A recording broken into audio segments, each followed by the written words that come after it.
Cam4.fr, le plus grand site de webcam live réservé aux adultes.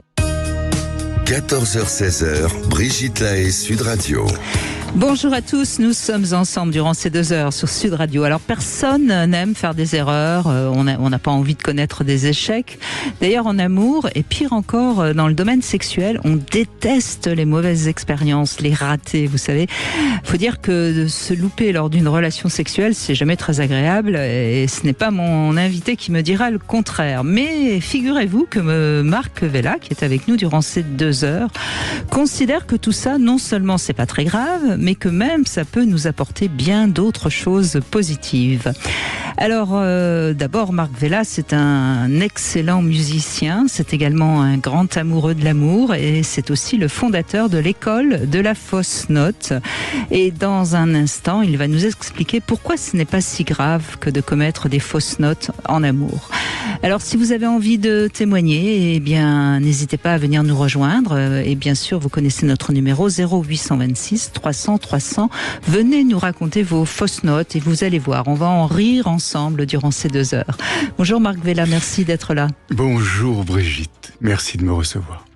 Alors oui, vous êtes d'abord un excellent musicien et vous partez avec votre piano dans le monde entier, la caravane. Je partais. Oui, oui, enfin vous avez même fait un documentaire sur ce sujet.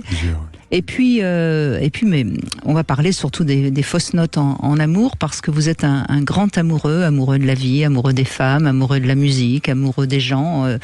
Et vous avez sorti ce livre de poèmes, Poésie choisie, éclats et fleurs d'amour aux éditions Le Petit Chemin qu'on peut se procurer si on le désire. Mais on va plutôt parler des fausses notes parce que je trouve que votre façon d'aborder les erreurs est assez originale, inattendue et je pense que ça va aider tous ceux qui nous écoutent parce que de toute façon des fausses notes on en fait tous dans la vie. C'est absolument inévitable. Je pense que c'est le mot vie, si on pouvait poser un synonyme sur le mot vie, ce serait le mot fausse note, justement. La spécialité de la vie, c'est le croche-patte. On n'a rien demandé, patatras, on se casse la figure, voilà, on fait du cheval, on tombe. Les fausses notes de la vie, voilà, les quiproquos. Et vous avez raison, excusez-moi, je vous coupe, mais oui. C'est juste pour que l'image soit très claire pour ceux qui nous écoutent. Quand on regarde un bébé, il va essayer de marcher, il va tomber, il va se relever, il va retomber. Et c'est pas grave, et il continue. Et on voit bien que les enfants très jeunes, les fausses notes, ils en font sans arrêt. Et ça n'a aucune espèce d'importance, c'est comme ça qu'ils apprennent. Absolument. Ça me rappelle une anecdote pendant un de mes stages qui s'appelle Rendre belle les fausses notes de la vie. Il y a une femme, Geneviève, voilà, qui me dit, moi j'arrête les hommes, j'arrête l'amour parce que j'ai été trop blessé avec l'amour. Je lui dis, mais c'est stupide ce que tu dis, Geneviève, ça n'a pas de sens. Alors elle se fâche, elle me dit, Marc, je ne te permets pas. Je dis, mais si, réfléchis. Et je prends l'exemple justement du bébé. Je dis, mais imagine un bébé qui apprend à marcher, voilà, exactement ce que vous avez dit. C'est ça, il tombe, il pleure, mais il se relève et tout en se relevant, il pleure et il rit en même temps, mais voilà, et puis il retombe. Et imaginons la scène, il tombe et là il se cogne la tête sur le coin de la table, il se fait une énorme bosse et là il fait maman, j'arrête la poussette. Moi j'ai été trop blessé par la vie. Ça n'a pas de sens. Non, ça n'a pas de sens. Je crois que c'est la vie nous blesse. C'est ça qu'il nous faut, je crois, vraiment intégrer fondamentalement. Nous sommes aujourd'hui, je crois, dans une sorte d'illusion, dans une société qui nous fait croire que tout est sous contrôle, dans une sorte de surveillance, d'ailleurs, qui devient inquiétante, pour moi, en tout cas à mon sens, et qui nous donne l'illusion que tout est, que nous sommes protégés, en sécurité, et que voilà, et que si d'ailleurs il y a une fausse note, la réponse aujourd'hui de la société, on attaque l'État. elle est hystérique. On est parce qu'on n'a pas compris que l'existence, même le sens de l'existence, c'est justement de nous éprouver, que la dissonance, c'est finalement elle qui nous met en mouvement. C'est vraiment ça, c'est-à-dire que nos traumatismes sont quelque part des boosters. Parce que c'est tout ça qui va nous mettre, justement, nous amener à nous poser des questions, à nous remettre en question et quelque part, finalement, progresser, cheminer et chercher finalement quelque part l'harmonie. C'est parce que justement, il y a cette dissonance que nous sommes en quête de l'harmonie. Chercher l'harmonie avec de l'harmonie, c'est absurde. Vous voulez dire que c'est parce que on se rate en amour, qu'on reprend, qu'on recommence, qu'à un moment donné, on s'est vraiment aimé ? Oui, et puis moi j'aime bien cette phrase qui dit quand on se plante, on pousse. Voilà. C'est vrai que vous maniez aussi le langage des oiseaux. Hein. C'est vous qui dites la vie m'enchante et non pas la vie est méchante. C'est la vie, oui, si on entend la vie, oui c'est ça, c'est exactement ça, c'est ce que je disais à ma compagne il n'y a pas très longtemps. Si on peut entendre la vie est méchante et c'est terrible et on est en souffrance. On peut aussi entendre la vie aime et chante.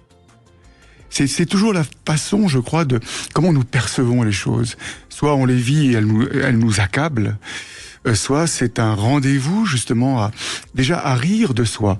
Ça me semble très important surtout dans le domaine sexuel, quand il y a une fausse note, mais particulièrement ce domaine. Un qui était un maître dans ce domaine, c'est Raymond DeVos. Voilà, oui, bien sûr. Qui se tournait en autodérision, qui riait justement de lui-même, qui parlait justement de l'amour, parfois de ses relations avec sa femme, j'adore ce sketch quand il dit lui il dort la fenêtre ouverte, la femme dort la fenêtre fermée, il se lève, il rouvre la fenêtre, et la femme se relève, elle ferme la fenêtre. Alors lui il se relève pour ouvrir la fenêtre, et là, elle sent que je suis le plus fort. Elle se blottit contre moi. Et moi, je me lève pour fermer la fenêtre pour pas que les voisins entendent. Moi, je trouve ça extraordinaire. C'est comment rire, effectivement, de ce que nous sommes. Ça, c'est la base. C'est la base. Eh bien, Marc Vella, on va écouter ceux qui ont tendance à faire des fausses notes. Enfin, non, on en fait tous, hein, on a bien compris. Mais oui, c'est inévitable. Mais ceux qui ont envie de mieux les vivre, vous nous rejoignez sur Sud Radio et puis Marc Vella vous aidera à en rire de vos fausses notes.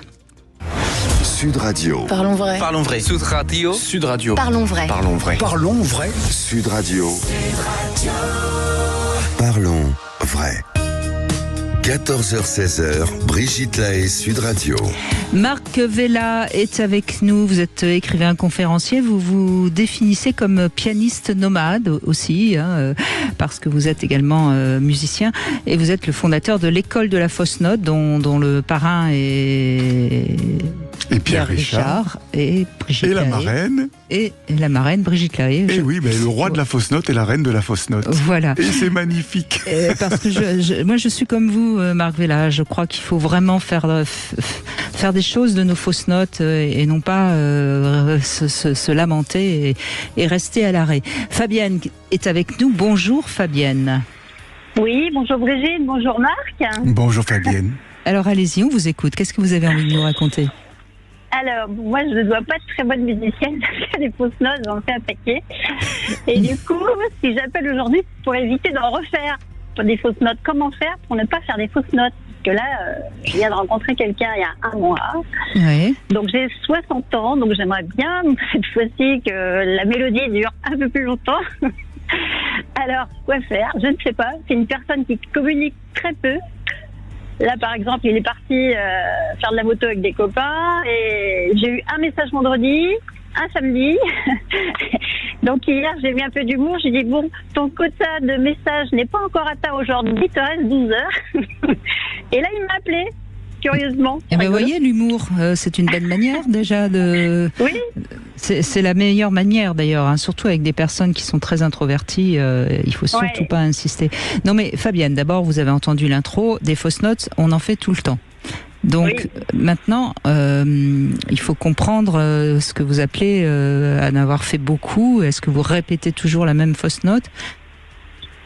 Alors j'ai pas l'impression que ce soit toujours la même, j'entends des personnes très différentes. Voilà, bon, après, vous parliez sexuellement, oui, il y a des fausses notes que j'ai commettre, quand quelqu'un s'occupe de vous, on lui donne des petits conseils un peu plus à droite, à gauche, à droite, pour que ça se passe bien, parce que sinon on n'a jamais ce qu'on veut si on le dit pas. Et ça vexait des fois la personne, donc je ne sais pas quoi faire dans cette histoire. Maintenant, je me dis, bon, est-ce que je dis rien? Mais si je dis rien, j'aurai jamais ce que je veux. On ne tombe pas toujours pile poil sur le bon endroit ou le bon moment, je ne sais pas comment on peut dire. Voilà. Marc Bella, qu'est-ce que vous avez envie de dire à Fabienne? Déjà que ce qu'elle nous partage est très touchant. Voilà, je vous remercie déjà, Fabienne, je dirais, de comment vous vous livrez, et ça, c'est précieux. C'est vrai que la relation, voilà, elle doit se faire effectivement dans l'écoute réciproque, dans un dialogue, dans le fait de dire les choses. Dans un livre que j'ai écrit qui s'appelle La clé d'être, il y a un chapitre qui s'appelle Se dire pour ne pas se maudire. Et donc c'est vraiment important. Et je trouve que vous avez raison effectivement je dirais parce que là vous étiez en train d'évoquer, je dirais, votre intimité, et c'est tout à fait normal et très sain effectivement de guider le partenaire. Et je dirais que même c'est quelque chose qui se fait à deux dans un dialogue où on va y mêler à la fois, je dirais, la réalité, voilà, de ce qui est en train de se vivre. On peut y mêler aussi tout l'imaginaire, et puis en même temps cet éros, voilà, qui est dans le regard et où on est bouleversé évidemment de qui nous sommes. C'est un vrai voyage. C'est juste ce que vous dites. Donc après, peut-être il y a certaines personnes qui sont pas aptes à entendre ce qu'on leur dit, qui pensent peut-être que tout ce qu'ils font c'est bien, donc du coup il faut pas leur dire autre chose. Je sais pas trop. Non, mais c'est toujours la même chose. Si la personne pense que c'est une critique, soit c'est parce que vous l'avez pas dit comme il faut. Il y a eu une sorte d'accusation, mais ça m'étonnerait. Soit c'est parce que c'est compliqué pour lui de faire autrement. Oui. À l'époque, oui, ça devait être compliqué pour lui. Et d'ailleurs, en se quittant, on est restés 6 ans ensemble, il m'a dit que je l'avais fait avancer en fait sur ce sujet et sur d'autres d'ailleurs. Et voilà, donc à chaque fois c'est une nouvelle aventure. Hein. Mais en fait, Fabienne, c'est vrai qu'on est dans une société, un système. Si je devais mettre un synonyme sur le mot système, ce serait le mot castration, ce serait le mot manque, pénurie, crise. Ouais, ça c'est un peu tous les synonymes je dirais, du système dans lequel nous vivons, qui est juste terrible. Et c'est vrai qu'il y a une véritable inhibition, il y a beaucoup de verrous en nous. Et arriver à exprimer, à dire, c'est quelque chose qui n'est pas simple. Moi, je le vois bien dans des gens que je fais jouer au piano, qui débutent. Hein. Ils restent bloqués sur 2-3 notes, ils tremblent. Même des professeurs de piano à qui j'enseigne l'improvisation, ils osent pas, ils ont peur de la fausse note. Donc, je crois que l'une des clés, justement, et c'était intéressant ce que vous avez dit, Fabienne, c'est-à-dire, vous avez dit comment ne plus faire de fausses notes. Et je pense que c'est pas comme ça qu'il faut raisonner, si je puis me permettre. Je pense que c'est pas ça, c'est pas ne plus faire des fausses notes, c'est on en fait justement, et c'est comment on va les accueillir et comment on va apprendre à les harmoniser. Et ça change tout. Et d'ailleurs, justement, je vais faire la comparaison, Fabienne, avec la sexualité. Si vous avez un homme qui appuie toujours sur les mêmes touches de votre corps, oui, parce que justement, il sait faire. Oui. Et vous, à un moment donné, si c'est toujours la même chose, on est bien d'accord. C'est irritant. Eh bien, je crois qu'il ne faut pas hésiter à lui proposer, et peut-être que vous pouvez prendre sa main plutôt que de lui dire, si visiblement c'est quelqu'un qui a du mal à entendre. Et vous posez sa main à un autre endroit de votre corps. Et après, vous lui dites « Ah, c'était chouette de faire autre chose ». Et finalement, moi je remarque que c'est vrai que les hommes sont vite blessés quand on leur dit quelque chose sur le plan sexuel, parce que ça les remet tout de suite en cause, comme si il fallait être des amants parfaits. Et à ce moment-là, c'est un peu l'homme, ils veulent toujours être le plus fort, le plus grand, le plus... En tout cas, ils ont besoin d'être admirés. Et à ce moment-là, chaque fois qu'il y a quelque chose d'un petit peu nouveau, il faut lui dire ah, c'était chouette, c'était et ne pas relever la fausse note, justement. Ah bah là, celui-là, il est différent, donc de toute façon, on n'est pas vraiment là. Donc voilà, je vais suivre vos conseils pour jouer une belle position. Mais visiblement, vous avez de l'humour puisque vous avez réussi enfin, ce que vous avez dit sur le d'accord. quota de messages, c'est drôle. Donc, vous avez de l'humour. L'humour, je crois que c'est vraiment la meilleure manière de ne pas, justement, de montrer à l'autre que c'est pas une fausse note, même si c'en est une. Pour pas brusquer la personne. Parce que finalement, dire les choses, pas avec ironie, hein, attention, je fais bien la différence entre l'humour et l'ironie, mais l'humour vraiment, avec humour, on peut vraiment désamorcer toutes les fausses notes. Vous croyez pas, Marc Vella ? Mais oui, et puis encore une fois, il y a des fausses notes savoureuses. C'est ça qu'il faut bien comprendre. Si on est tout le temps dans l'harmonie, si on joue tout le temps do mi sol do, et c'est ce que vous disiez, Brigitte, si on jouait tout le temps do mi sol do, ça veut dire qu'on fait tout le temps la même chose. Et finalement, on se rend bien compte que ça n'a pas de sens. On se rend bien compte qu'on a besoin quelque part de... Mais dans la sexualité, souvent, on a tendance à faire toujours do si la sol ou je ne sais quoi. Do mi sol do. Do mi sol do. C'est l'accord parfait majeur. Do mi sol do, très Ouais. bien. Parce qu'on a justement tellement peur de la fausse note. Et c'est ça qui fait qu'à un moment donné, ça devient la routine. Mais c'est pour ça que c'est rentrer dans l'intériorité, aller explorer aussi tout ce monde de ce que j'appelle moi le pornos graphos originel, je dirais à la source même de ce qu'est notre humanitude. On pourrait appeler ça la racine première de qui nous sommes. Et le pornos graphos a toujours accompagné l'humanité, sauf que ça a été détourné, voilà, et perverti, si je puis dire. Mais quand on va dans cet univers du fantasme, de l'imaginaire, où il y a ce caractère transgressif, mais qui peut être extrêmement constructif. Et surtout qui va nous permettre justement d'enrichir cette sexualité. Et il faut pas avoir peur justement d'aller explorer ce monde-là qui est en chacun de nous, et de l'assumer, de le vivre en conscience avec du discernement bien sûr. Et c'est juste magnifique quand il y a cette sagesse-là. Merci Fabienne en tout cas d'avoir témoigné, puis je vous souhaite d'avoir un beau message de votre motard dans la journée. Merci Fabienne. On fait une petite pause et c'est Delphine qu'on va retrouver dans un instant sur Sud Radio. Vous voulez parler à Brigitte Lahaie, 0826 300 300. 14h-16h, Brigitte Lahaie, Sud Radio. Nous sommes aujourd'hui avec Marc Vella, fondateur de l'école de la fausse note, et qui nous invite justement à ne pas avoir peur de nos fausses notes. Bonjour Delphine. Bonjour Brigitte, bonjour Monsieur Vella. Bonjour Delphine. Alors justement, vous voulez revenir sur vos fausses notes dans votre domaine sexuel, c'est ça Delphine ? Oui, c'est ça.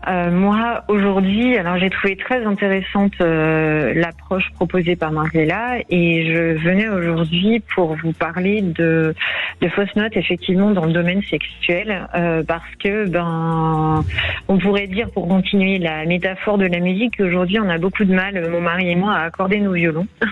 On est sur des mélodies qui sont relativement différentes en termes de rythme, en termes de fréquence. Et en fait, alors je vois un côté positif, malgré les difficultés, parce qu'au jour d'aujourd'hui, on est encore dans des difficultés liées à ces problèmes de dissonance.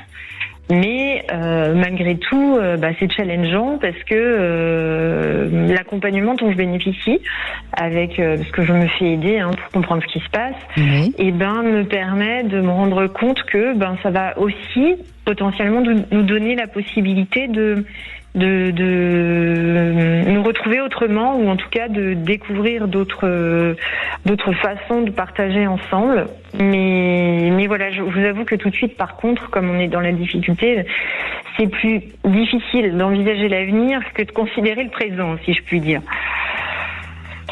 D'accord.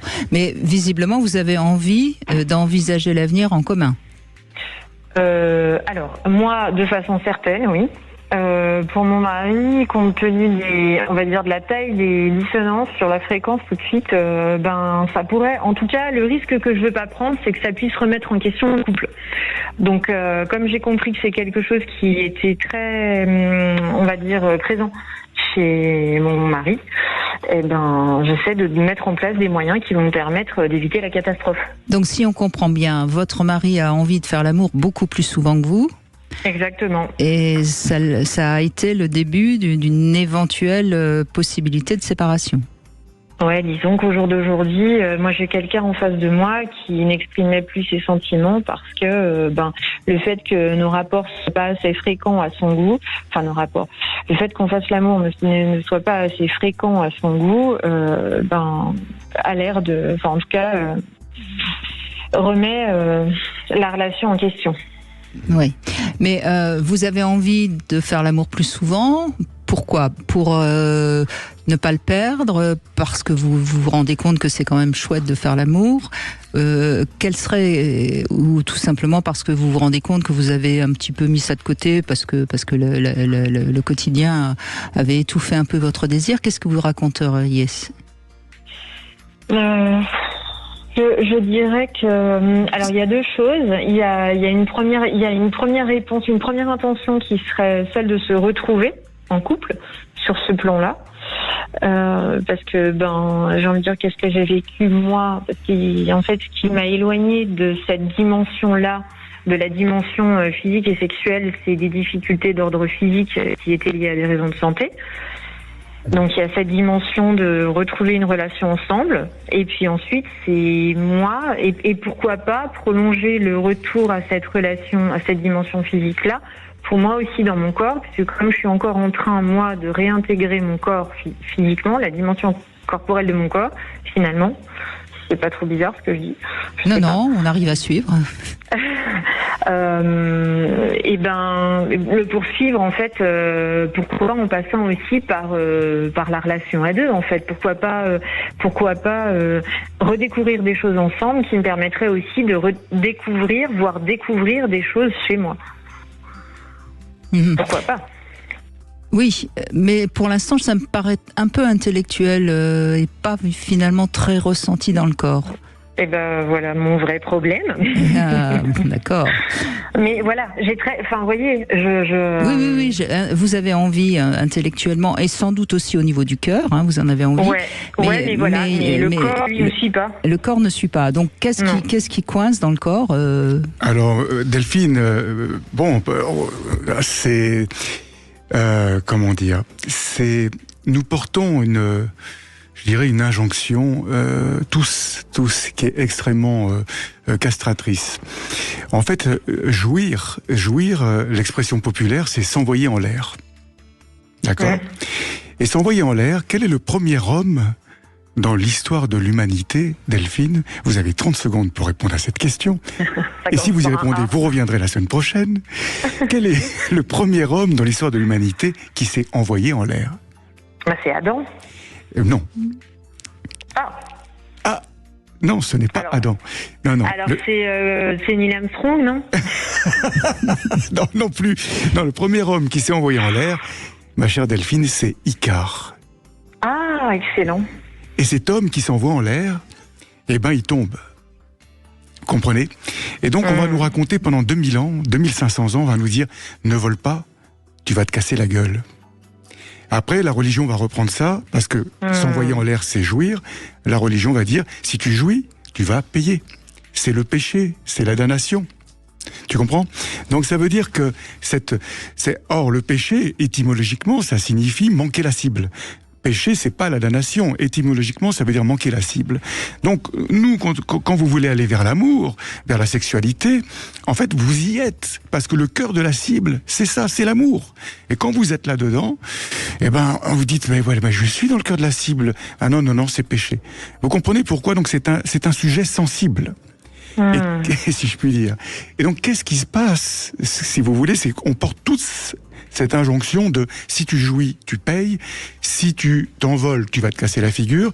Donc on a une peur viscérale de la jouissance.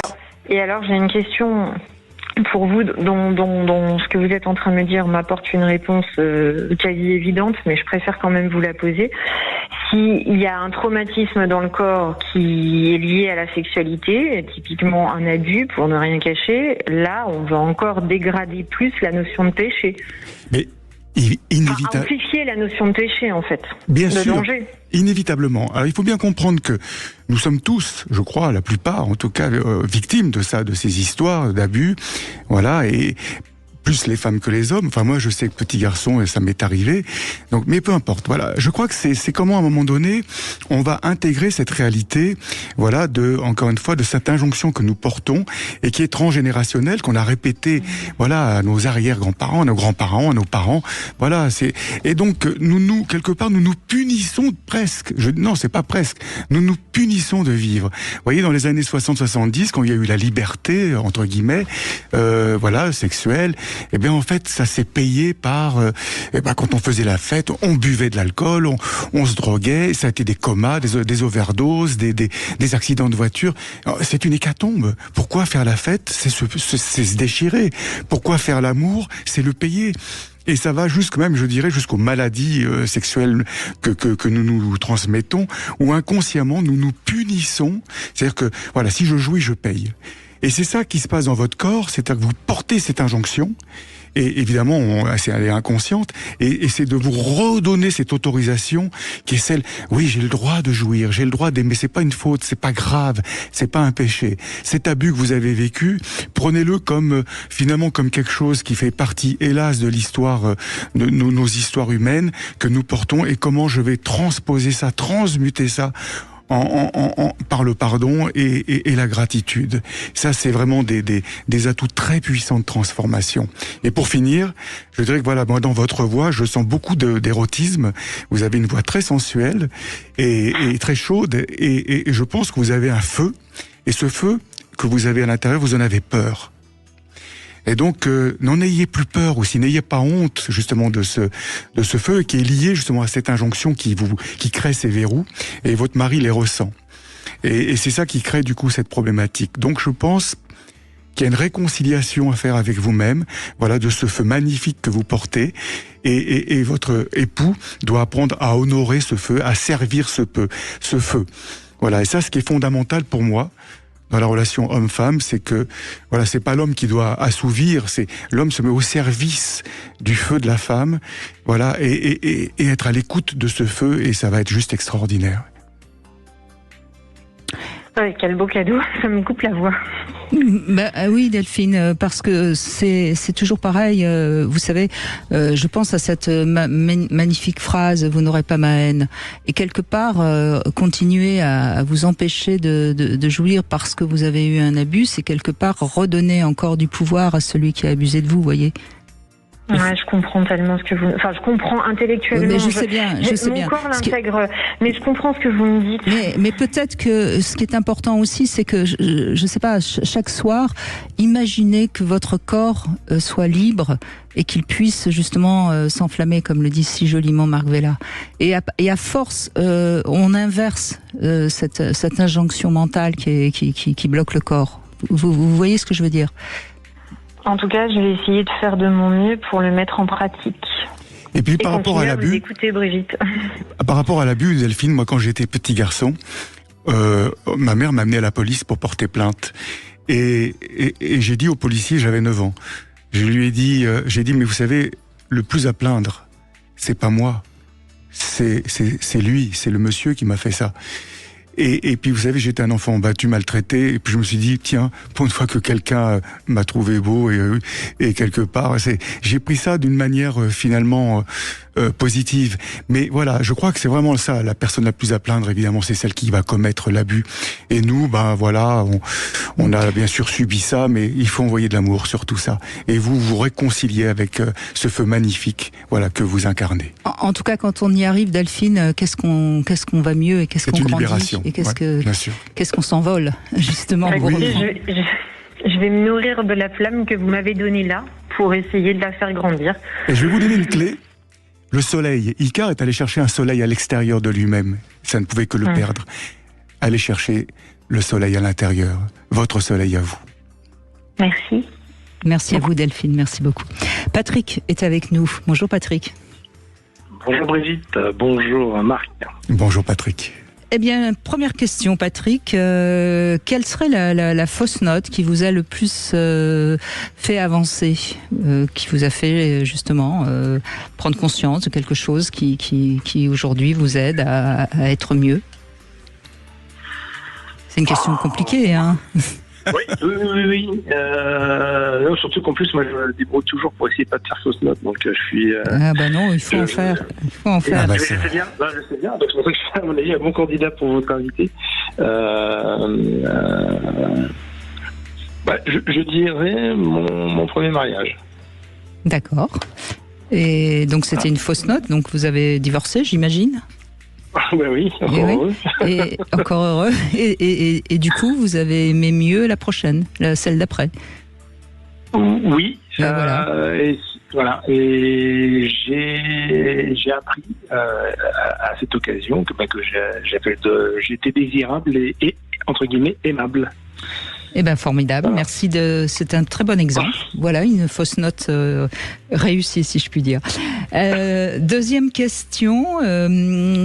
Quelle note vous donneriez à votre libido aujourd'hui ? 7 sur 10. 7 sur 10, pas mal. Et troisième question. Quel serait votre type de femme ? Comme ça, comment vous la décririez ? Comme ma femme actuelle, en fait. Alors, décrivez-moi votre femme actuelle. Voilà. Écoutez, au moment où je l'ai rencontrée, quelques temps après, je m'étais fait la réflexion que je n'avais jamais mis sur papier, quelque part, ma femme idéale. Et en fait, c'est elle. Je pense qu'elle a des qualités importantes pour moi qui sont, elle est bienveillante, elle est accueillante, elle est souriante, elle est intelligente, elle a des défauts qu'elle connaît et que je connais, et on vit très bien aussi avec ses défauts quelque part. Donc voilà, la femme idéale pour moi c'est ça. Bon, elle est très belle aussi, hein. Ça a compté beaucoup au départ, et aujourd'hui les autres qualités sont encore plus importantes parce que dans la durée c'est ce qui va compter le plus. Mais voilà, je peux lui faire confiance. Ah oui, ça c'est joli aussi. Eh bien, vous pouvez poser une question, Marc Vella vous écoute. Oui, alors Marc, quelle différence est-il entre une fausse note et un sabotage ? Oh Et oui, c'est ce que nous faisons beaucoup, c'est de saboter. Vous voyez, c'est-à-dire l'idée que ce mental qui va être porté par le mental, c'est l'idée que je n'ai pas de valeur, je ne suis pas légitime, ou alors c'est trop tard, ou alors c'est pas pour moi. Voilà, c'est un peu ça souvent que le mental véhicule. Et évidemment l'ego, qui est celui qui l'accompagne. Son chevalier servant. Son chevalier servant, l'ego, évidemment, se gonfle de toute cette souffrance. Parce que, voyez-vous, l'ego... il a besoin d'exister. Il a besoin d'exister, et curieusement, il utilise la souffrance comme un support d'existence. Vous voyez, il y a des gens qui pourraient dire « je souffre, donc j'existe ». Vous voyez, ça, Descartes aurait pu écrire une phrase pareille. Et ça, c'est terrifiant. Voilà, parce que c'est-à-dire, la souffrance donne une sorte d'illusion d'importance. Et ça, c'est très important de lâcher tout ça. Le sens de l'incarnation, c'est est-ce que je suis venu sur Terre pour souffrir ou pour s'offrir ? Vous voyez, comme l'assonance des mots, il n'y a pas grand-chose. Ce qui va différencier le souffrir ou le s'offrir, c'est le S apostrophe. Voilà, c'est-à-dire qu'on ne va pas s'attacher à ce que nous vivons, et on va être dans cette présence à vivre, et bien sûr que je suis légitime. Je reviens à l'injonction que j'évoquais tout à l'heure avec Delphine. Voilà, tu n'as pas le droit de voler, tu vas tomber, de toute façon, voilà, tu es coupable. C'est ça que les religions ont entretenu bien souvent. Tu es un misérable pécheur. Jusqu'à, récemment, aujourd'hui, qu'est-ce qu'on dit de l'être humain ? Je crois que certains hommes politiques ont pu dire que nous étions, je crois, inutiles, non essentiels, ceux qui ne sont rien. Vous vous rendez compte de comment on peut parler d'un être humain, sachant qu'il faut considérer ici, et je trouve que nos auditeurs, tous doivent entendre ceci, c'est que ton histoire dans l'univers, c'est une fois. Si tu regardes les étoiles, on arrive au beau jour, voilà, et j'espère qu'il va faire beau, qu'il y aura moins de nuages que ces derniers temps, mais quand tu regardes le ciel, dans toutes ces galaxies, ces planètes, ces étoiles qui nous entourent, il y a toi. Et toi, c'est une fois. Ton histoire, tu vois, Patrick, et Delphine, et Fabienne, et tous ces gens qui nous écoutent, ton histoire, elle ne se répétera jamais. Et ça veut dire que, en plus, notre vie, ça dure quoi? Tu vois, la vie, c'est un claquement de doigts. C'est 3 secondes. Je veux pas plomber l'après-midi, mais on est déjà mort. Notre vie, c'est rien. Et on est là, dans ces 3 secondes, je dirais, à nous lamenter, à nous désespérer, au lieu de jouir de cette existence. Et jouir, évidemment, c'est cette présence, cette gratitude dans ces instants qui nous sont donnés. Voilà, je conclurai juste en disant que le fait que je suis cet être si rare, parce qu'unique, fait qu'un être humain, il est infiniment précieux. Et si on avait cette conscience, il n'y aurait pas toutes ces guerres, toutes ces maltraitances, tous ces massacres. Tous ces sabotages. Tous ces sabotages. Merci beaucoup Patrick, en tout cas. Merci d'avoir répondu à ces 3 questions et d'en avoir posé une à Marc Vella. On fait une petite pause et on se retrouve dans un instant sur Sud Radio. Avec vous au 0826 300 300. À tout de suite. 14h-16h, Brigitte Lahaie, Sud Radio. Cam4.fr, le plus grand site de webcam live réservé aux adultes. 14h-16h, Brigitte Lahaie, Sud Radio. Nous sommes avec Marc Vella, pianiste nomade et surtout fondateur de l'école de la fausse note et qui nous aide justement à en faire des perles de nos fausses notes. Bonjour Sophie. Bonjour Brigitte, bonjour Marc Vella. Bonjour Sophie. Bonjour. Au sujet des fausses notes, je voulais d'abord commencer par un petit quelque chose. Oui. Je trouve que chaque fausse note, que j'ai pu faire, ça m'a permis de grandir et d'évoluer. Et je trouve en positif, parce que ce sont des petites leçons de vie que j'ai pu vivre à chaque fois. Bon, après, il y en a qui sont vraiment petites, qui passent assez rapidement. Puis il y a des grandes fausses notes qui font beaucoup grandir. donc voilà. Bien sûr. À ce sujet, d'ailleurs, je pense à un exemple extraordinaire de fausse note, Marc Vella. La tarte tatin. Oui. Ça vient d'une fausse note. Bien sûr, bien sûr. Un gâteau qui est tombé renversé. Oui. Comme quoi. C'est vrai. Et beaucoup d'inventeurs, de créateurs, c'est souvent à cause d'une erreur, à cause d'une fausse note. Alors, vous avez su en faire quelque chose de toutes vos petites fausses notes et vos grosses fausses notes, donc. Bravo. Oui. J'ai essayé d'en faire quelque chose parce que comme je pense que ça permet d'évoluer. Donc voilà, une sacrée grosse fausse note que j'ai pu faire il y a quelques années, il y a une 20aine d'années de ça. Oui. C'était d'avoir cédé à mon ex-conjoint en restant avec. Tout simplement, parce qu'il était, il n'était pas méchant, mais c'est vrai qu'il était assez manipulateur et il me rendait un peu folle. Il me sortait un peu de mes gonds et donc voilà, et à chaque fois que j'essayais de me séparer de lui, il revenait à la charge, il me harcelait. Et puis finalement, je cédais pour avoir la paix et jusqu'au jour en fait où j'ai lâché un peu prise. Et je me suis dit, je peux pas continuer comme ça. Et en fait, en étant avec lui, j'ai eu une fausse note en étant avec lui, mais une fausse note joyeuse. Cette fausse note joyeuse, c'est quelqu'un qui est venu me faire la cour, quelqu'un qui était, c'est peut-être pas bien, mais qui était avec sa femme. Et donc, j'ai une relation extra-conjugale avec cette personne qui m'a permis de grandir, d'évoluer et de finalement faire partir mon ex-conjoint en étant mes 2 pieds bien positionnés sur terre et en disant non, je veux plus de cette vie-là. Mais vous savez, Sophie, après, vous savez très bien que c'est pas moi qui vais juger de quoi que ce soit, mais cette relation donc que vous avez eue, cette relation sexuelle que vous avez eue, sans doute qu'elle vous a redonné de l'énergie et qu'elle vous a donné la force de pouvoir partir et de décider de partir. Parce que c'est ça aussi la sexualité, c'est quand on fait l'amour avec quelqu'un, avec un homme, on prend son énergie au sens alchimique du terme. Oui, ça vous parle ? Oui. Oui, ça vous parle, Sophie ? Vous avez l'air Oui, pardon, excusez-moi, je pensais que vous parliez à Marc Vella. Oui, ça me parle sérieusement, oui. Je parle à celui ou celle qui a envie de me répondre. Hein. Et puis sinon, je ferai un monologue. Hein. Oui, non, c'est certain. Oui, il m'a permis d'avoir de reprendre confiance en moi déjà d'une part, et c'est vrai que j'ai épuisé un peu cette énergie pour pouvoir avoir cette force de dire stop.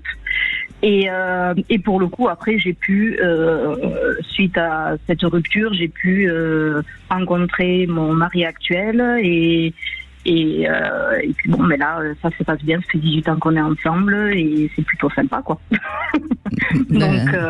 Donc voilà.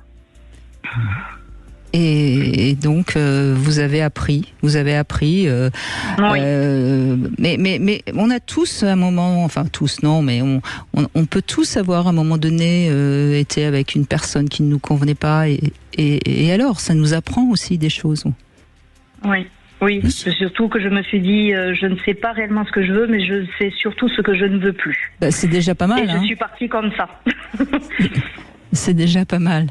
Parce que tant qu'on ne sait pas ce qu'on cherche, ce qu'on veut, on peut être... On est ouvert à tout, finalement, je trouve. Et à n'importe quoi, parce que tout, c'est aussi n'importe quoi. Oui, aussi, n'importe quoi, aussi.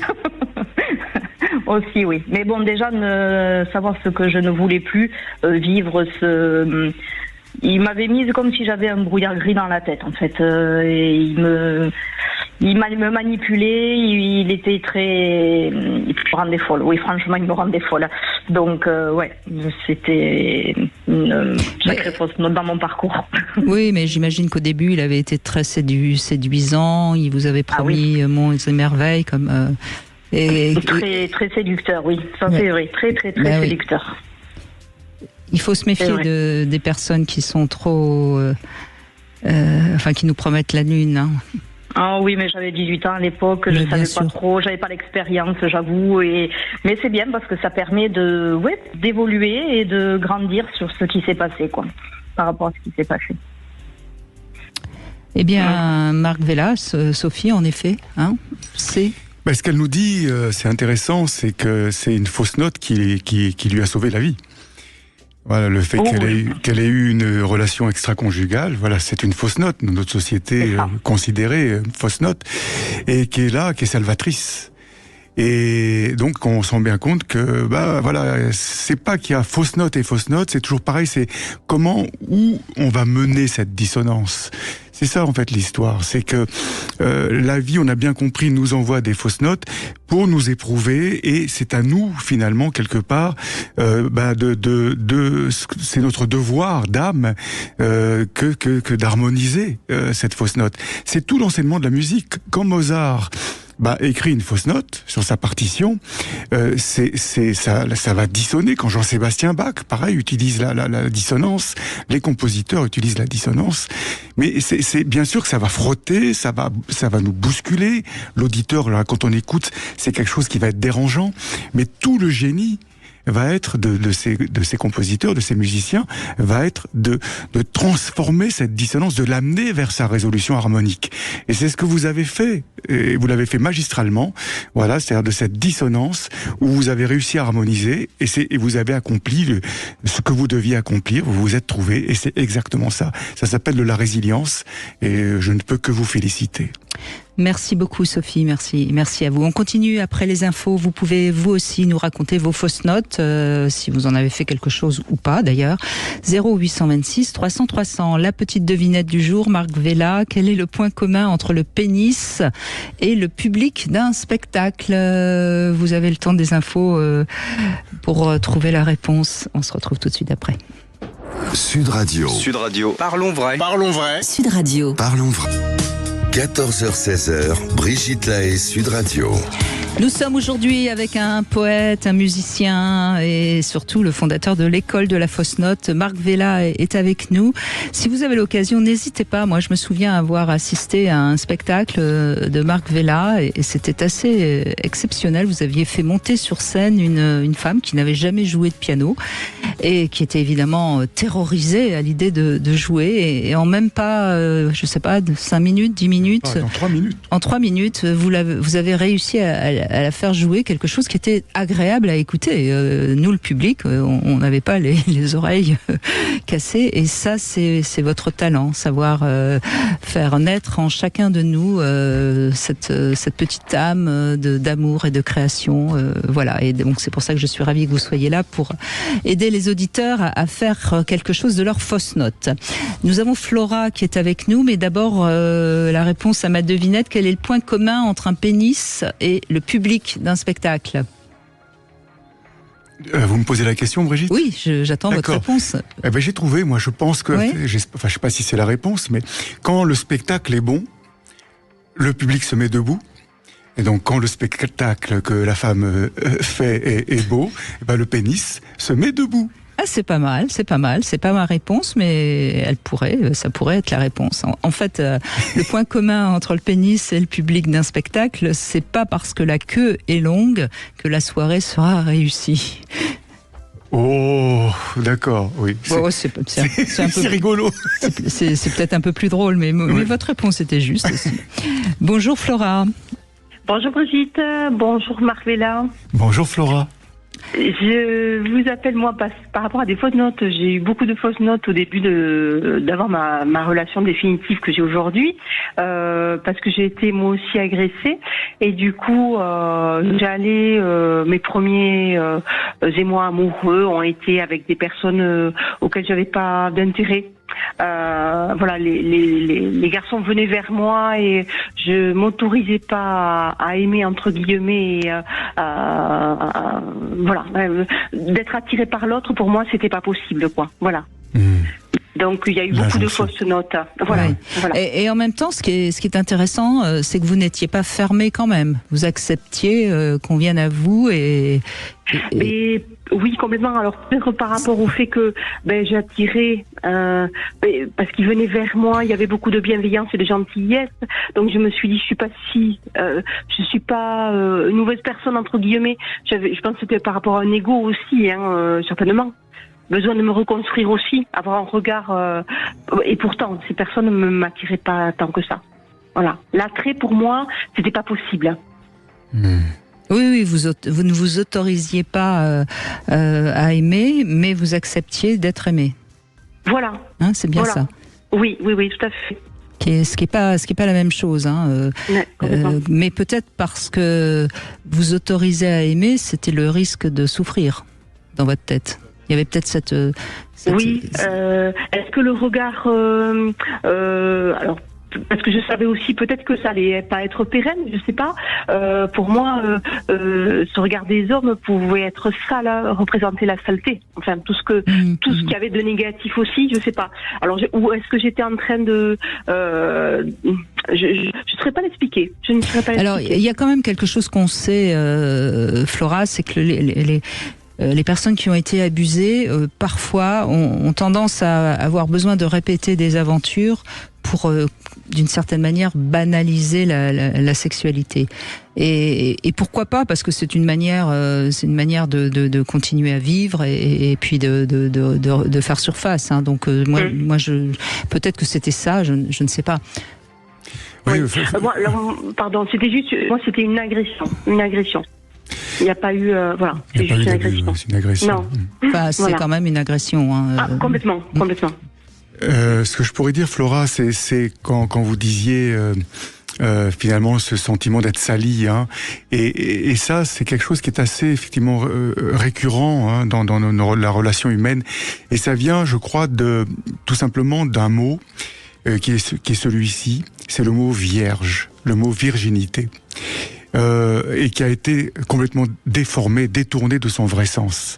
Parce qu'en fait, une femme, voilà, quand l'homme va vers la femme avec un désir légitime, voilà, c'est ainsi, c'est la loi de la vie.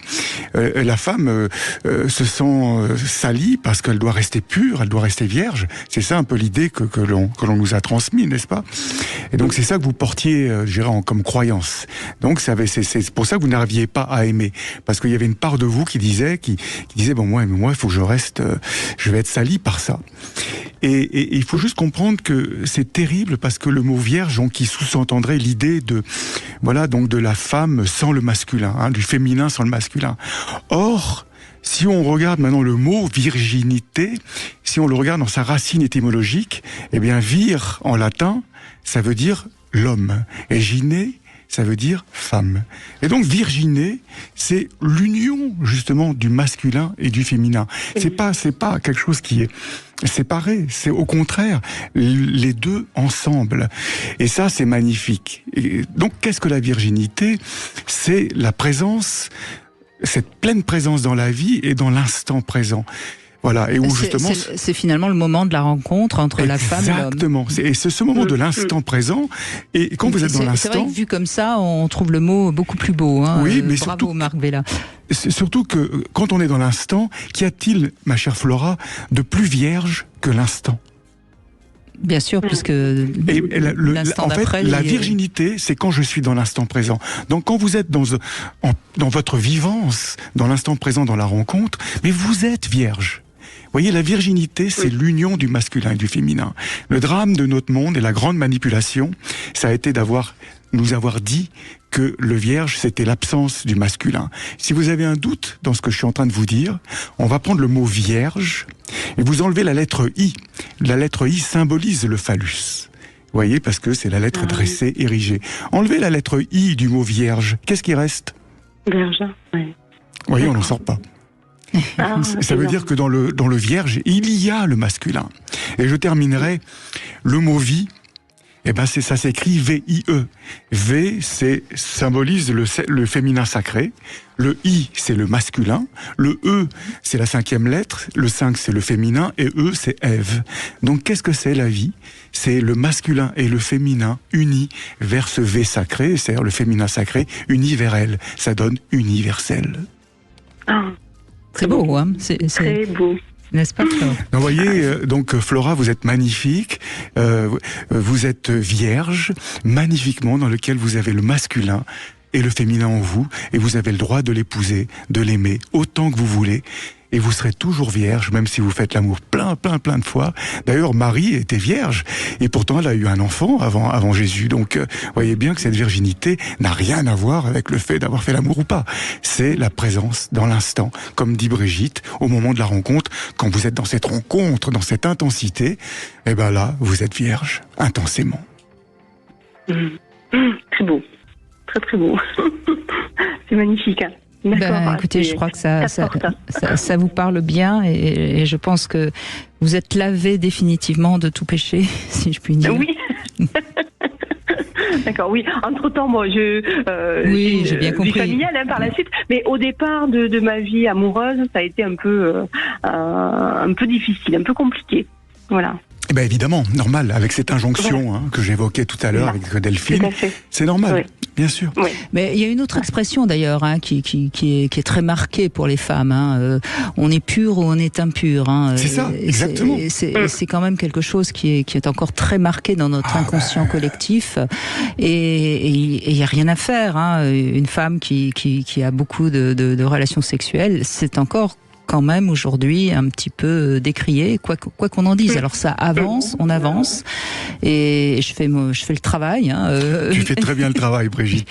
Mais malgré tout, on voit bien qu'il y a encore beaucoup de résistance, et c'est important, Flora, que ce soit de déposer tout ça. Que vous déposiez tout ça. Ouais.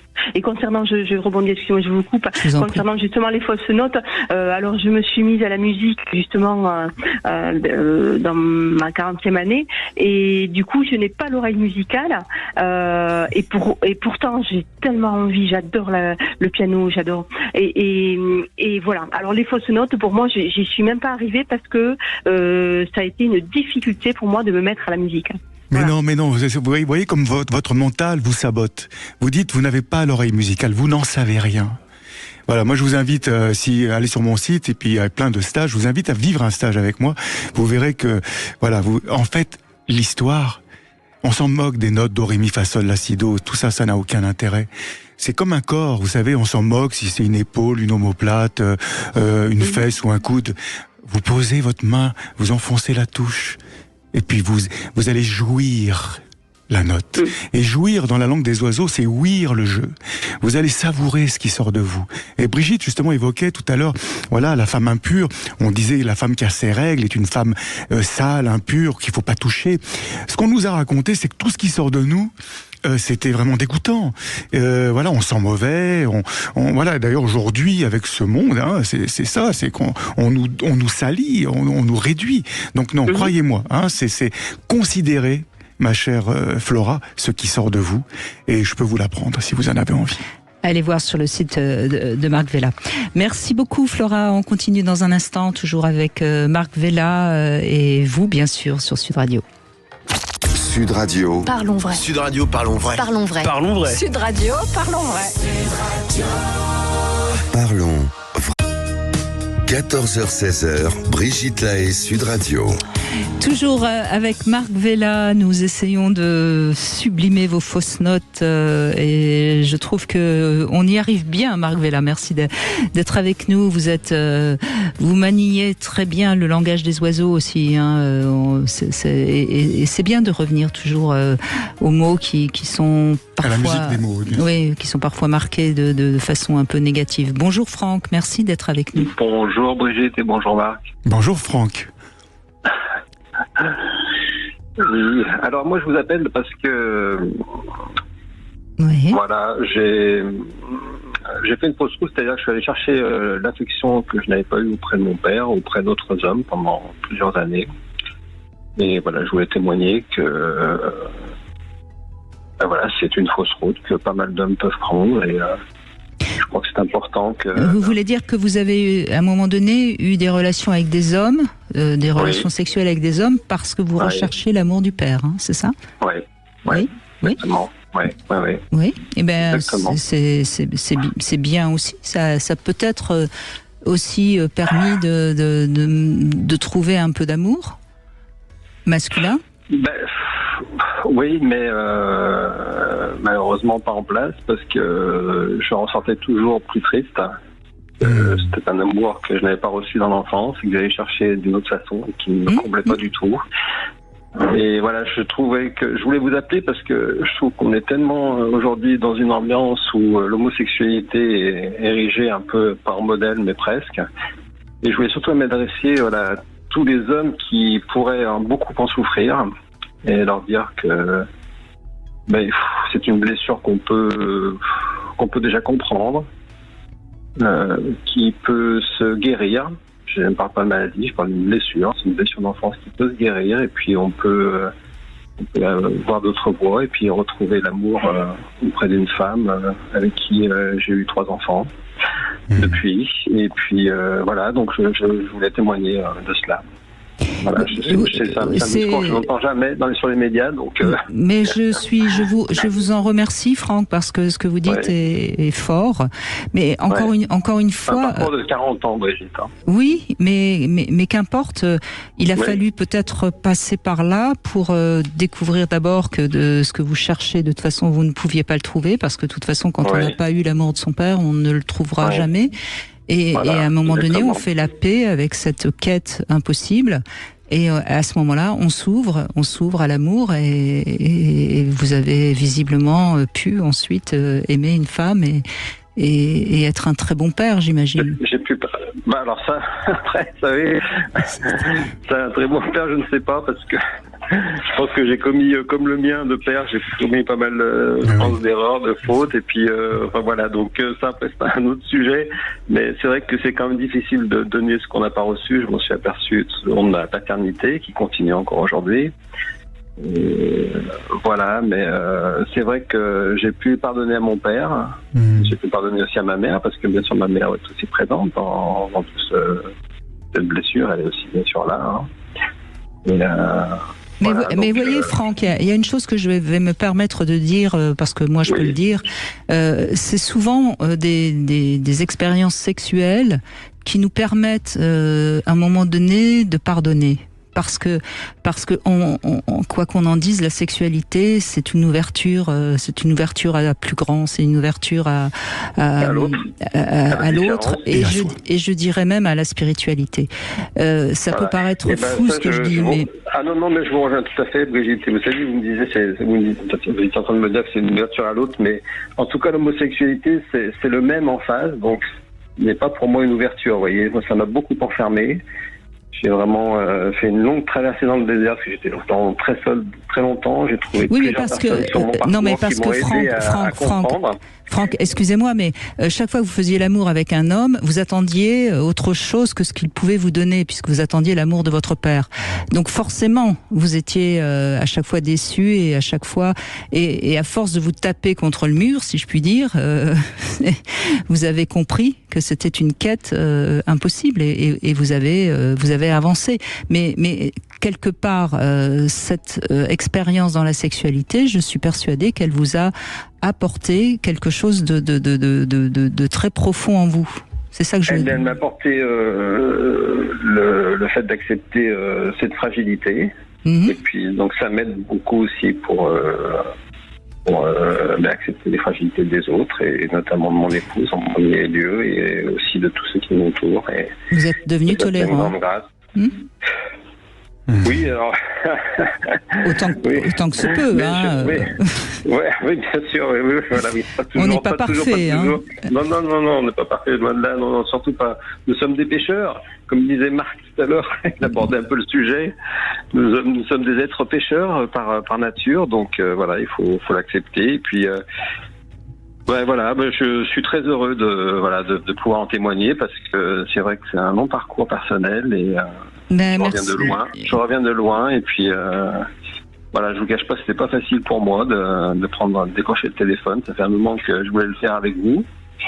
Je suis heureux d'avoir fait, et puis j'espère que ça pourrait aider beaucoup d'autres hommes, parce que je me répète, j'insiste là-dessus, mais je pense qu'il y a beaucoup d'hommes qui sont en souffrance par rapport à ça, l'attirance du même sexe, et je voulais d'ailleurs conseiller à tous ces hommes qui voudraient essayer de comprendre pourquoi. Eh bien, j'aurais un livre à leur conseiller. Alors, désolé Marc, ce ne sera pas un de vos livres. Hein. C'est un livre de Laurent Perru, peut-être que vous le connaissez, qui s'appelle Masculin en crise. Non, je ne connais pas ce livre, mais... qui m'a beaucoup éclairé, qui est vraiment extraordinaire, qui m'a vraiment... qui a mis la touche finale à cette guérison très longue. Voilà. C'est grâce à des témoignages comme le vôtre, vous savez, Franck, parfois je me dis qu'on fait une émission extraordinaire. Marc Vella, je vous laisse réagir au témoignage de Franck. Franck, j'en ai pleuré, parce que ça me renvoie aussi à ma propre histoire, et parce que j'ai eu un papa indifférent. Mais oui, ce que je pourrais dire, ce que j'apprécie beaucoup dans ce que vous nous transmettez, c'est le mot vulnérable. Et ça, c'est fondamental. Je crois que dans la sexualité, il y a quelque chose de l'ordre de l'humilité qui me semble fondamental. Il y a aujourd'hui une arrogance dans notre société par rapport justement à une forme prosélyte. On veut imposer des pratiques, et ça n'a pas de sens. Je crois que chacun, que des hommes désirent des hommes, pourquoi pas des femmes qui désirent des femmes, qu'il y en a qui aient soif de pluralité, ou simplement le couple, tout est bien, le tout c'est de ne pas être prosélyte, de vivre ces expériences. Vous avez eu ce courage, moi je trouve magnifique de faire ce pas, d'être dans cette quête de vous-même. Quand Brigitte tout à l'heure disait que la sexualité nous ouvre aux autres, bien sûr, elle nous ouvre à la spiritualité, mais en fait elle nous ouvre surtout, et c'est ça le véritable rendez-vous, la sexualité nous ouvre à nous-mêmes. Et c'est ça que vous avez réalisé, c'est ça qui m'a bouleversé. Et d'ailleurs, j'en ai même des larmes, parce que ce que vous avez dit est vraiment très profond. Voilà, ce que vous avez transmis là, voilà, et je voudrais vraiment insister. Alors vous parliez tout à l'heure de pécheur, je répète, c'est pas la faute le péché, hein. C'est juste manquer la cible.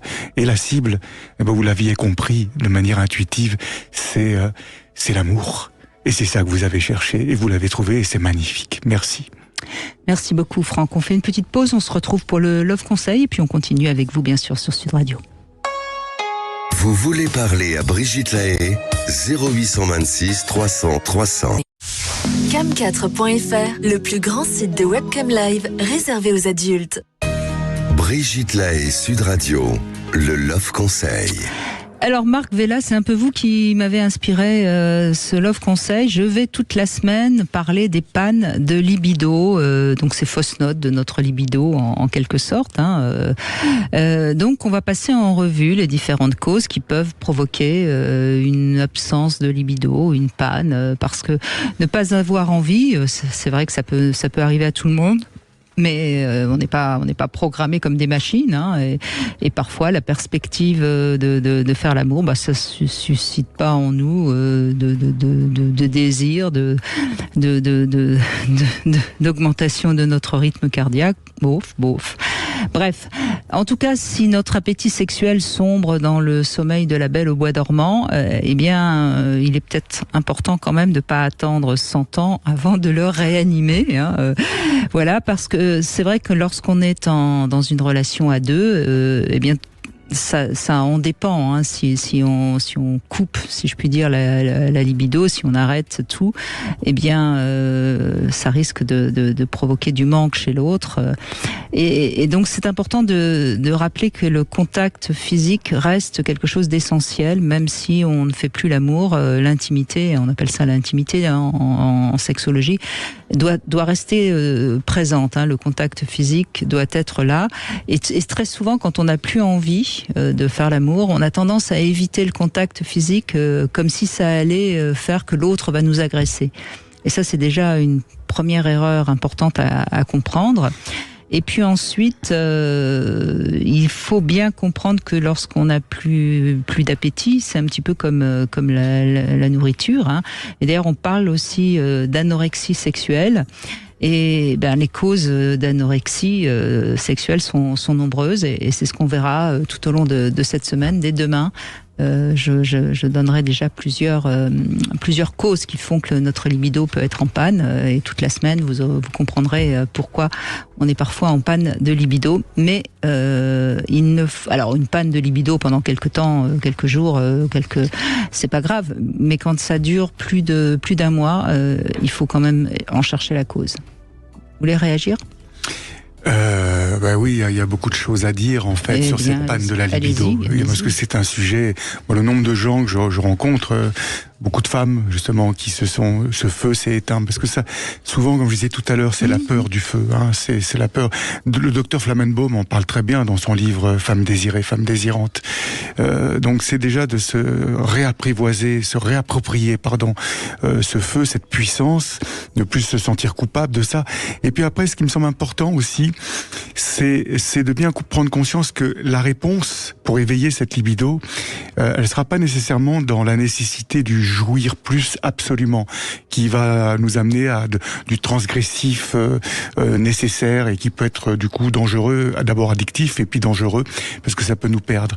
Mais c'est de bien prendre conscience que la quête de la boisson, finalement, parce que c'est ça, c'est la quête de la boisson d'amour. Et cette quête de la boisson d'amour, pour moi, il doit y avoir les 3 boissons. Et c'est quelque chose qu'on retrouve beaucoup dans les textes sacrés.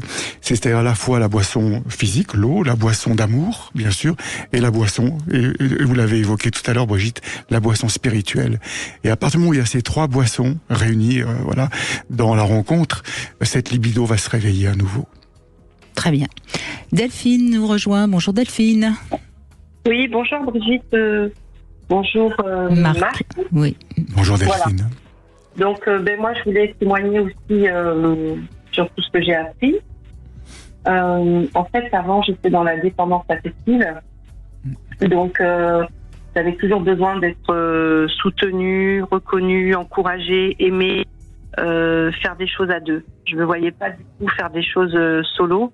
Aller me promener, aller voir un coucher de soleil toute seule, ça me paraissait impossible. Enfin, je ne voyais pas l'intérêt. Donc en fait, ma dernière relation m'a appris, m'a permis de plus être dans les dépendances affectives. Parce que mon ex-compagnon, il avait de moins en moins envie d'être avec moi pour faire les choses de la vie. Et du coup, j'ai appris à être seule, de plus en plus seule. Et grâce à lui, maintenant, je suis plus dans la dépendance affective. Donc pour moi, c'est une belle victoire parce que c'est vrai que quand on est là-dedans, on se gâche un peu la vie. On s'oublie, parce que par peur de perdre l'autre, quand on est dans la dépendance affective, on est l'ombre de l'autre, en quelque sorte. Et donc forcément, on s'oublie, on ne s'individualise pas. Voilà, c'est ça. C'est ça. Et du coup, voilà, je lui ai même dit, je lui ai dit, en fait, on est restés quand même 12 ans ensemble. Et je lui ai dit, en tout cas, voilà, moi, je pense qu'on rencontre pas les gens par hasard. Et même si ça a été très très douloureux la séparation, parce que j'ai dû quitter un homme que j'aimais, mais j'étais pas heureuse dans cette relation parce qu'il était de plus en plus perturbé, violent, insatisfait. Donc je pense qu'il m'aimait plus, mais il osait pas me le dire. Donc en fait tout était compliqué. Voilà, on partait en vacances, ça lui plaisait pas. J'allais voir ma famille, ça lui plaisait pas. Voilà, et j'avais l'impression qu'il avait plus de plaisir avec moi. Mais on reste par habitude. Ça, c'est terrible, Marc-Vella. Oui, parce qu'en fait, moi, je lui disais, ça va pas. Je suis pas épanouie dans notre relation. Je mettais tout sur la table, mais il me disait pas, je t'aime plus. Il me disait pas, on va changer des choses. Si on avait été voir une médiatrice, parce que le psychologue, il voulait pas. Mais il faisait semblant de vouloir faire des efforts, mais je pense que c'est plus pour rester dans un confort matériel. Donc moi, je n'étais pas du tout là-dedans. J'avais envie de le retrouver, j'avais envie qu'il m'aime en fait. Et je sentais qu'il s'éloignait. Et du coup, il a fallu prendre une décision parce que il était de plus en plus colérique et les insultes, j'en pouvais plus. Il me rabaissait tout le temps, ça allait jamais. Donc j'ai été obligée de faire un sevrage de lui, de cet homme, pour me sauver en fait, parce que je m'oubliais complètement. Et donc, vous êtes enfin trouvée. Voilà, et maintenant j'ai plaisir à... Voilà, je me suis enfin trouvée, je sais qui je suis, je connais mes besoins, et voilà, j'ai l'impression que je me ferai plus avoir en fait, parce que ces hommes-là, en fait, ils savent nous manipuler, ils savent manipuler, ils savent... Enfin, moi, j'avais l'impression d'être la femme parfaite au début. Et puis, en fin de compte, maintenant, c'est encore des insultes. Donc, on n'arrive même pas à être des ex en bon terme. Mais qu'est-ce qui vous oblige à rester encore en lien avec lui, malgré tout? Vous avez des enfants? On partage, non. Enfin, moi, en fait, je suis arrivée. Enfin, quand je suis tombée sur cet homme, j'avais perdu mon mari 2 ans auparavant, donc j'étais veuve. Oui. Et en fait, je me suis rendu compte qu'il m'a jamais considérée comme une veuve, comme une femme qui avait vécu un traumatisme, une femme qui a vécu un traumatisme comme ça, qui a perdu un homme. Bon, enfin, moi, j'ai perdu un homme que j'aimais énormément, et en fait, on n'est pas une femme lambda, quoi. On est vraiment quelqu'un de. On est quelqu'un de. Oui, mais vous étiez forcément un peu plus vulnérable, voire même fragile, et il en a joué, et il vous a raconté ce qu'il voulait bien, ce que vous aviez envie d'entendre, et puis c'est pour ça que vous êtes parti dans cette relation. Ça, je l'entends bien, mais aujourd'hui, s'il vous insulte, qu'est-ce qui vous oblige à rester en lien? C'était ça ma question. Oui, pardon. Alors, parce qu'on partage les mêmes endroits, on a des amis en commun, on est dans la même la même commune. Donc en fait, on est beaucoup on a une vie sociale très très épanouie, et du coup on sort dans les mêmes endroits. Enfin, je veux dire, on est dans un petit périmètre en fait où on est on peut se voir sur le marché. Il y a plein de choses comme ça où on est encore où on se voit, et effectivement dès que je l'aperçois, j'ai toujours ça me fait toujours quelque chose. Je me dis voilà, qu'est-ce qui va se passer, qu'est-ce qu'il va me dire. Enfin, je suis pas à l'aise. On s'envoie des SMS virulents. Mais il faut pas. Ça vous pouvez. Ça par contre, vous pouvez éviter. Vous êtes pas obligé de répondre à ces SMS. Et à force de ne pas répondre, il ne vous en enverra plus. Oui, voilà. Donc le dernier c'était en avril et là on a dit stop. Bon. Adieu. Mais non, mais franchement, et puis quand vous le croisez, essayez d'être le plus neutre possible. Et à un moment donné, il arrêtera. Parce que si vous répondez à ces phrases qui sont agressives, vous nourrissez son agressivité et donc il continue. Il faut vraiment autant possible, je sais que c'est pas facile, mais plus vous serez neutre, plus il va se prendre ça en boomerang et à ce moment-là, il arrêtera. Oui, tout à fait. Mais c'est un beau sujet, la dépendance affective, parce que on veut. Enfin, moi, je voulais toujours bien faire, je voulais toujours faire tout à deux.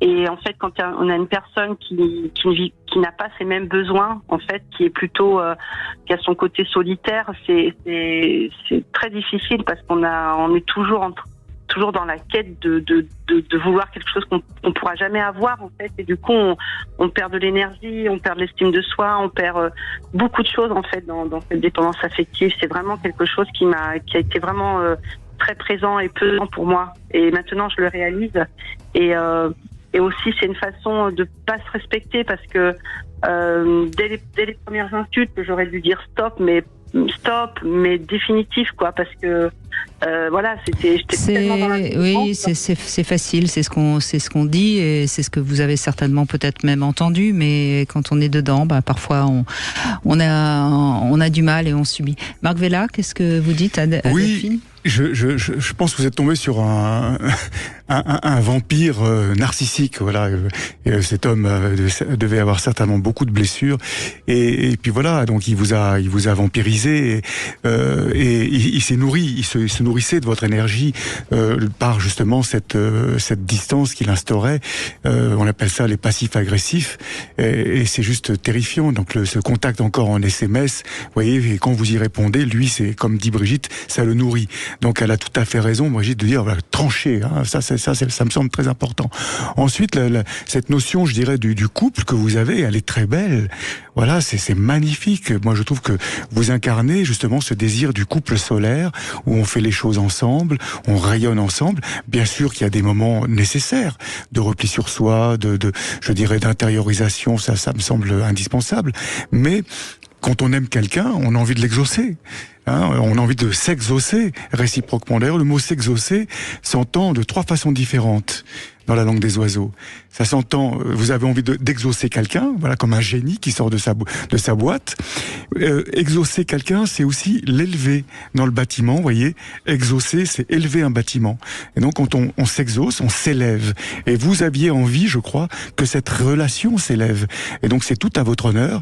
Et puis, je rajouterais donc le sexe haussé, voilà, cette sexualité qui va être là aussi élevée, parce que c'est juste fondamental. La sexualité, c'est quelque chose qui s'explore ensemble, et donc ce que vous avez exprimé du couple, je trouve que c'était très juste. Merci Delphine, merci beaucoup. On va faire une petite pause et puis il est déjà temps de conclure. Marc Vella, on se retrouve dans un instant. 14h-16h, Brigitte Lahaie, Sud Radio. Cam4.fr, le plus grand site de webcam live réservé aux adultes.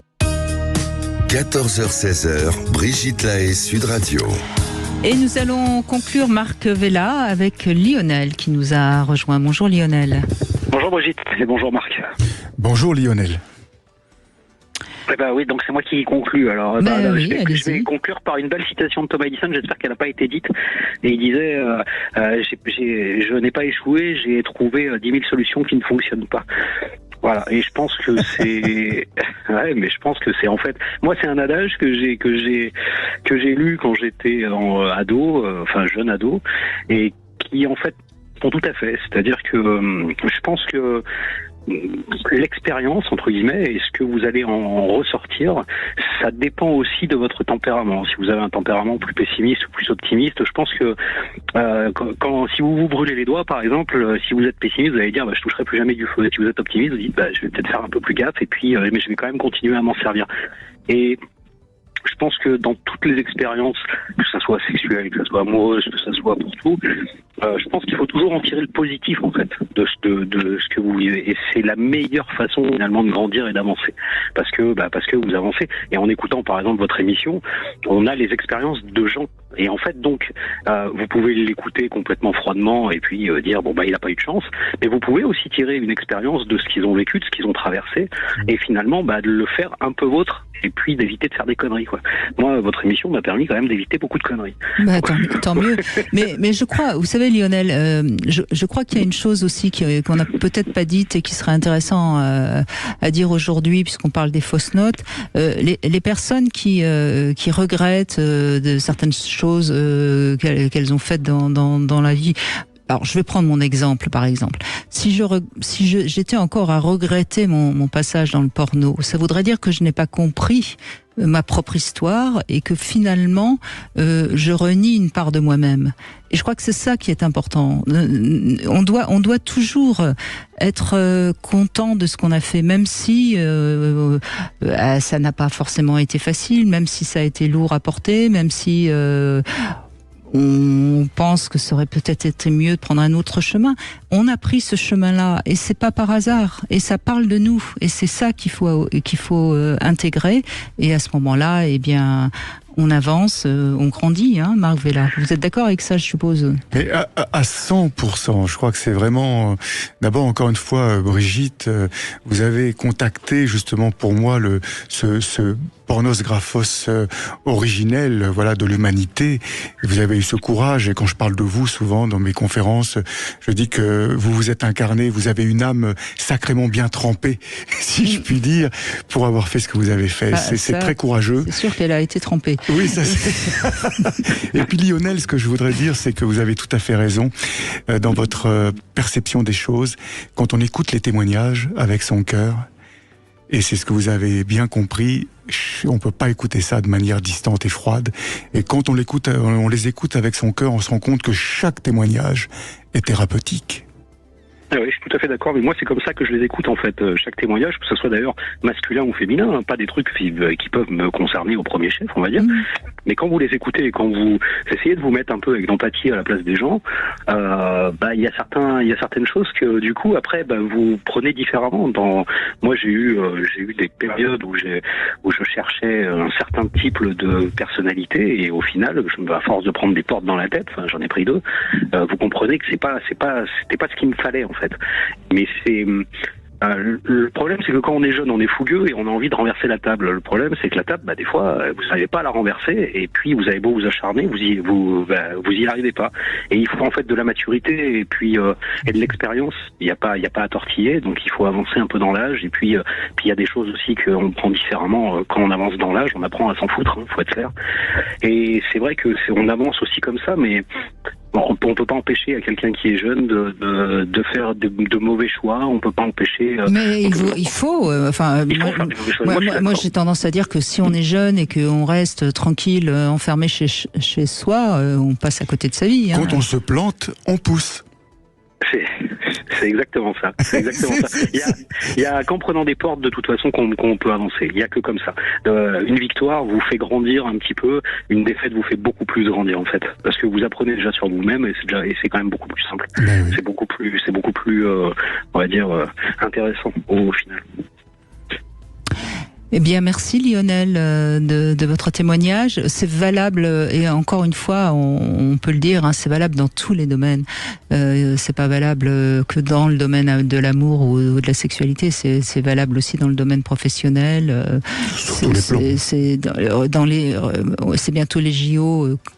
Quel est le sportif qui n'a pas raté une compétition et qui ensuite s'est mieux préparé pour justement ensuite la gagner et être meilleur encore de toute façon. Donc on le sait très bien.